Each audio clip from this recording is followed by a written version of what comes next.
As I looked deep into his eyes for the first time, I thought, there's something different about this guy. I'd never thought about it before. Something evil, possessed, demonic.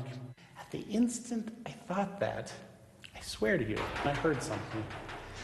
I didn't recognize it at first, but behind me I heard the faint sound of crying.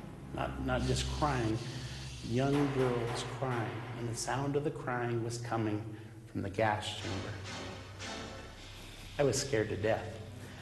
Fumbling with my keys, I turned around and I'm walking to get out of here as fast as I can. When I got outside, and I thought about this, I mean, why just at that moment did I hear the crying? And why did I hear it then? And then I heard the church bells ringing a few blocks over, the Catholic Church. And the first thing I thought was Andrew Pixley had renounced the Catholic faith shortly before his death. And then I realized it was December 10th, 1965. His execution was just a few minutes after midnight that day. Andrew Pixley's sentence was death, but his soul is the grim reminder that not all is at peace. This story takes us to a small schoolhouse in rural California, where one small spirit finds comfort. Her tragic death kept poor Harriet from starting her first days of school, yet her spirit could not be stopped from enjoying those good old golden rule days. Let's watch. Noises, smells, movement of objects, and even discernible sensations.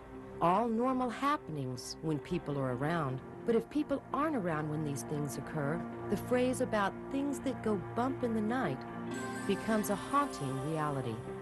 Little is known about hauntings, only that most hauntings have no apparent reason or purpose, or so the experts claim.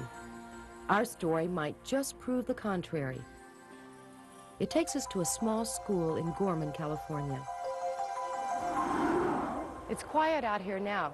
The children are in their classroom getting ready to start the day. There's also a little girl you may not have seen, named Harriet.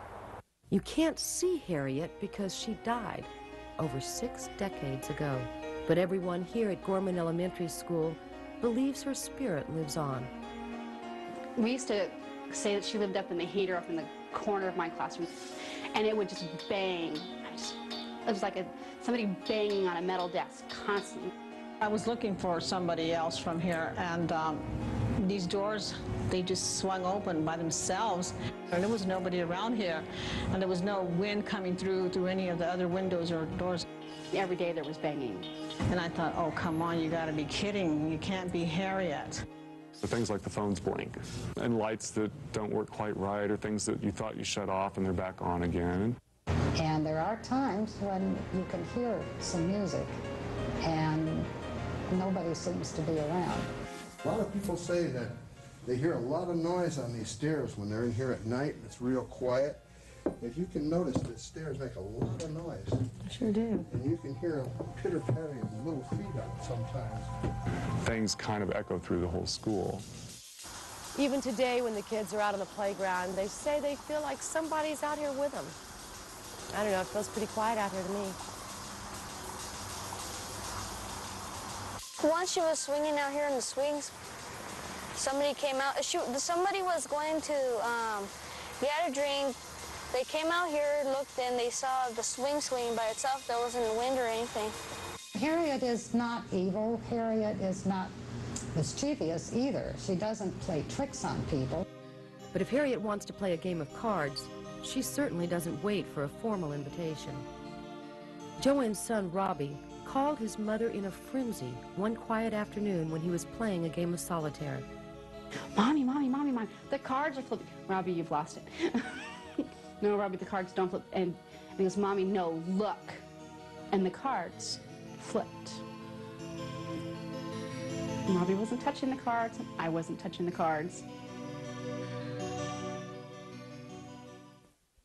And then there is the apple tree. In Joanne's classroom, a paper apple tree stands in the corner, decorated with 21 paper apples. On each of these apples, there's a name, one for each of the students in the class. And I was sitting at my desk, and I'm counting my apples, because something didn't seem quite right. So here was this extra apple that was not in the right place. And the apple was like way high. And there was no way that anybody could put that apple up there. And the apple had Harriet's name on it. Strangely enough, the students accepted this as a natural occurrence. They didn't seem to mind having an extra student around. So they more or less adopted her into our classroom. Harriet had her own desk. Harriet. Everybody else had a name tag. She had a name tag. She had a pencil. But where did Harriet come from? And why did she choose this school? The story takes us back to the 1930s.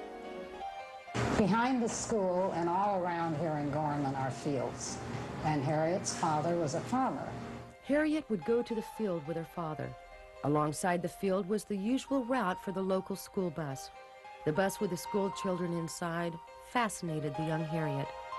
And so one day she was riding with her father on the tractor, and she saw the bus coming, and she wanted to go see how many children were on it and where it was going.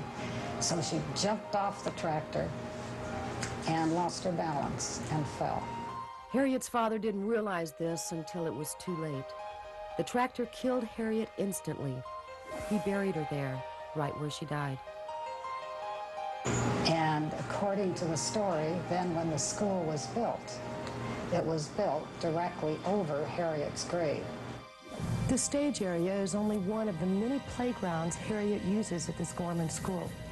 I suppose it's fitting she likes to play right here. I'm told she's buried right where I'm standing. Although her presence doesn't bother anyone, one still wonders why Harriet chooses this school to haunt. I would say it's because Harriet was someone who really desperately wanted to go to school. And she never really had that chance.